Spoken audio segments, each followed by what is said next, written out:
Primeira carta de Paulo aos Coríntios, capítulo 15, nós vamos ler o verso 3 e o 4.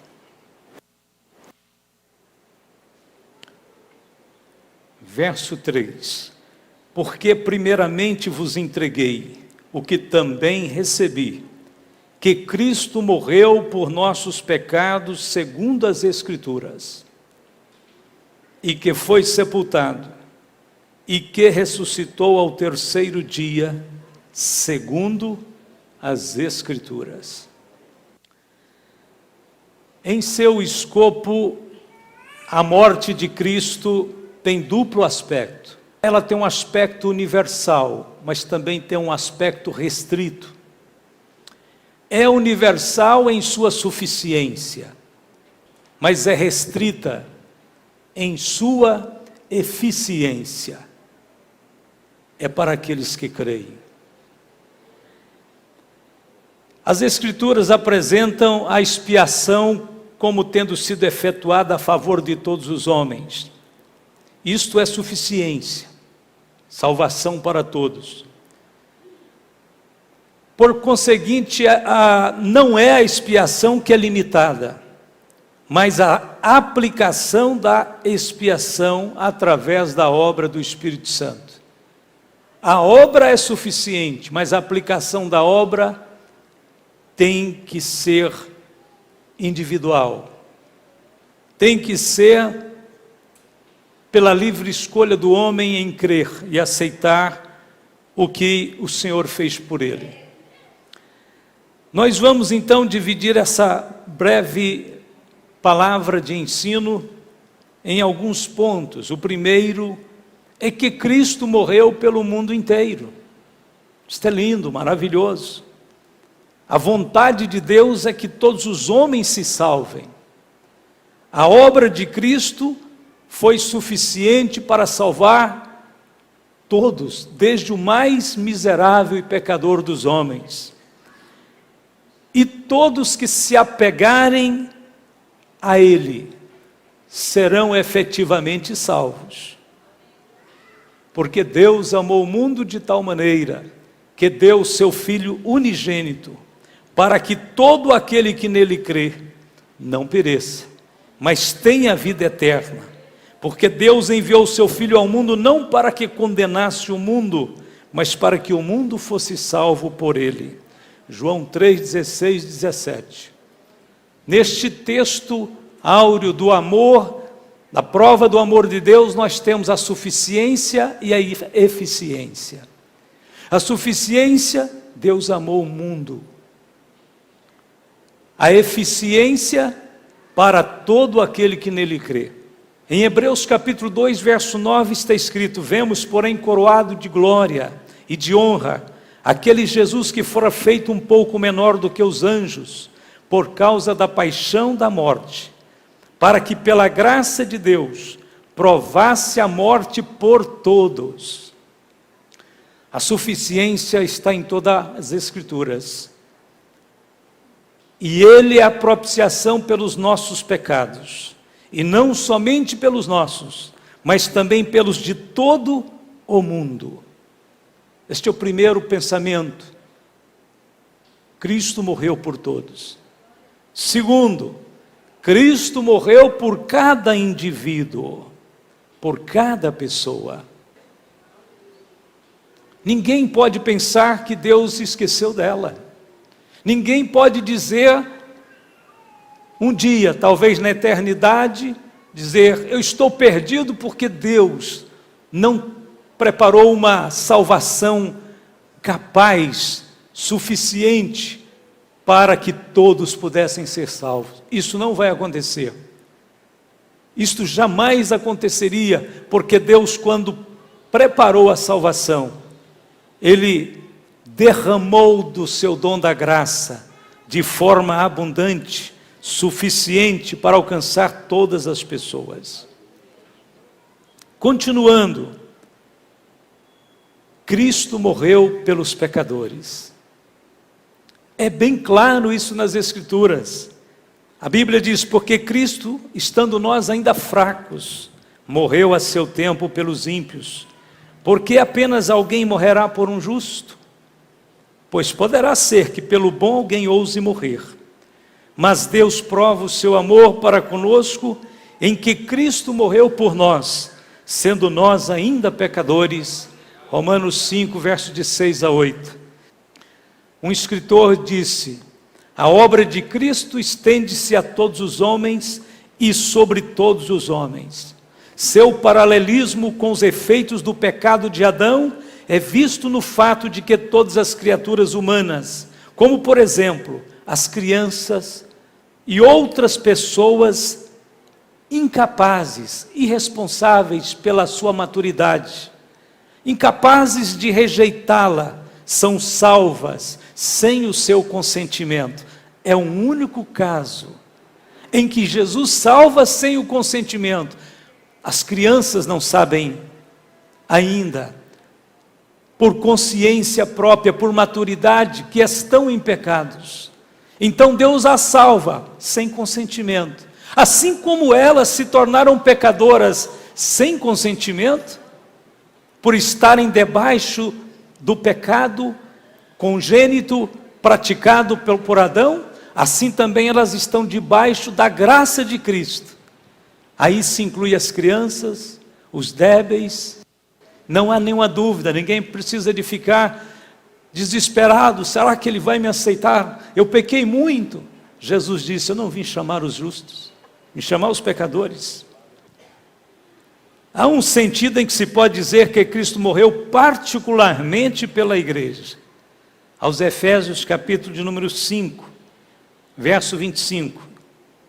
Cristo amou a igreja e a si mesmo se entregou por ela, para a santificar, purificando-a com a lavagem da água pela palavra, para apresentar a si mesmo igreja gloriosa, sem mácula, nem ruga, nem coisa semelhante, mas santa e irrepreensível. O mundo inteiro foi incluído na providência da morte de Cristo. E até certo ponto, o mundo inteiro compartilha de seus benefícios, até um certo ponto. Mas essa provisão só se torna plenamente eficaz e redentora na vida de algumas pessoas que eu vou mencionar os grupos agora. O primeiro grupo que a salvação se torna efetiva é o grupo daqueles que creem. Portanto, também pode salvar perfeitamente os que por ele se chegam a Deus, vivendo sempre para interceder por eles. Hebreus 7, 25. O segundo grupo são aqueles que obedecem. Hebreus 5, verso 9. E sendo ele consumado, falando da cruz, veio a ser a causa de eterna salvação para todos os que lhe obedecem. Há uma discussão sobre a segurança da salvação.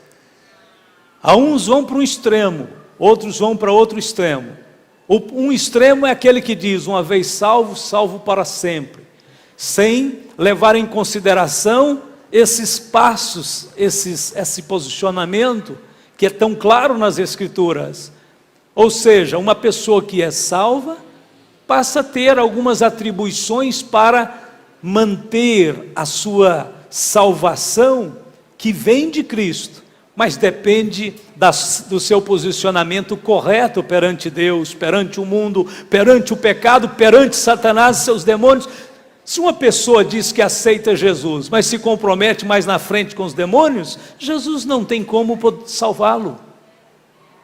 Alguém diz: mas essa salvação não é insegura? Não, ela é totalmente segura. A Bíblia diz que ele, sendo consumado, veio a ser a causa de eterna salvação. Eterna salvação para todos os que lhe obedecem.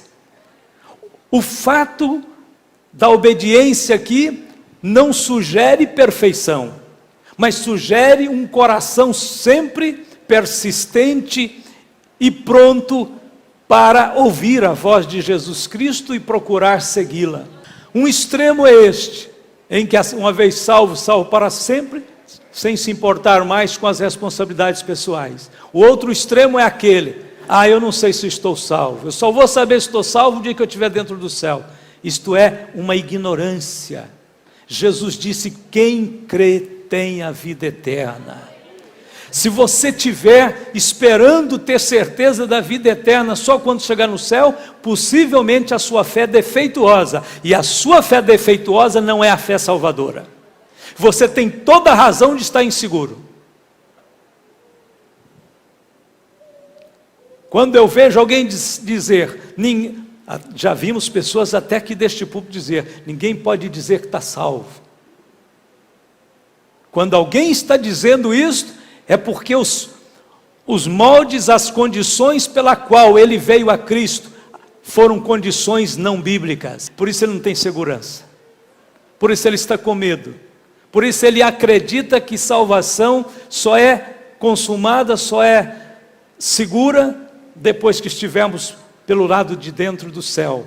Não, Jesus Cristo é nosso eterno Salvador, a salvação dele é eterna, não vai acontecer, já aconteceu e permanece consolidada na vida dos que lhe obedecem.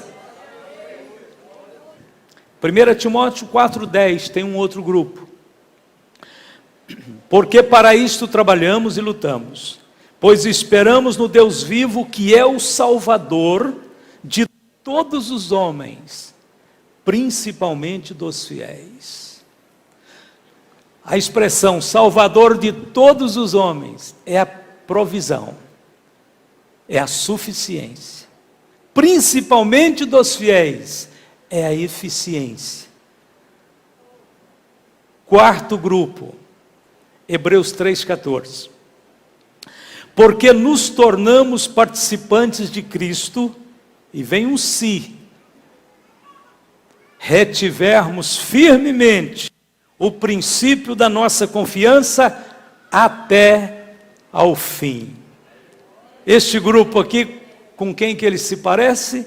Com aqueles que perseveram, com aqueles que não voltam para trás, com aqueles que não deixam de persistir na sua fé em Jesus Cristo. Aqui diz, tornamos participantes de Cristo, se retivermos. Estamos retendo, irmãos? Estamos retendo firmemente o princípio da nossa confiança e vamos retendo até o fim. Neste grupo, o segundo versículo, Hebreus 6,11.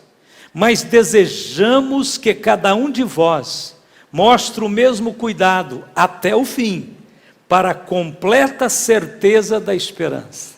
Você sabe por que tem pessoas que têm dúvidas da sua salvação?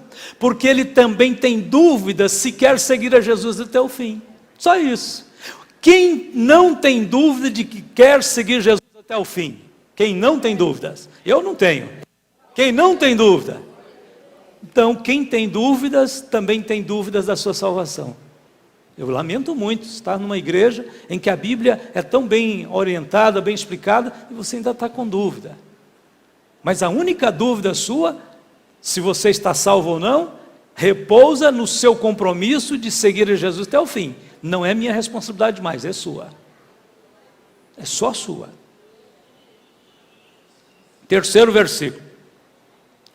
Assim também Cristo, oferecendo-se uma vez para tirar os pecados de muitos, aparecerá segunda vez, sem pecado, aos que esperam para a salvação. Desde o dia em que eu aceitei Jesus, ele sabe disso, eu tenho certeza que eu vou falar em nome de maioria aqui. Desde o dia em que nós aceitamos Jesus, nós o esperamos, amém, irmãos? Eu espero o Senhor, desde o dia que eu aceitei, que eu entendi a mensagem da salvação, da ressurreição, da volta de Cristo, eu passei a esperá-lo. A Bíblia diz que aqueles que o esperam para a salvação, nós o esperamos. Próximo versículo, penúltimo versículo, nós vamos terminar. Nós, porém, não somos daqueles que se retiram para a perdição, mas daqueles que creem para a conservação da alma. Você está crendo? Sua alma está sendo conservada, mantida, sustentada pelo autor e consumador da fé. A salvação de Cristo vibra dentro de nós todos os dias, porque nós não somos daqueles que se retiram. Aquele que pôs a mão no arado não pode olhar para trás.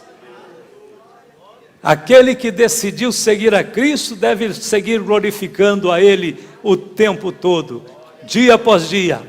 Em momentos felizes ou difíceis, Ele sempre será o nosso Salvador eterno.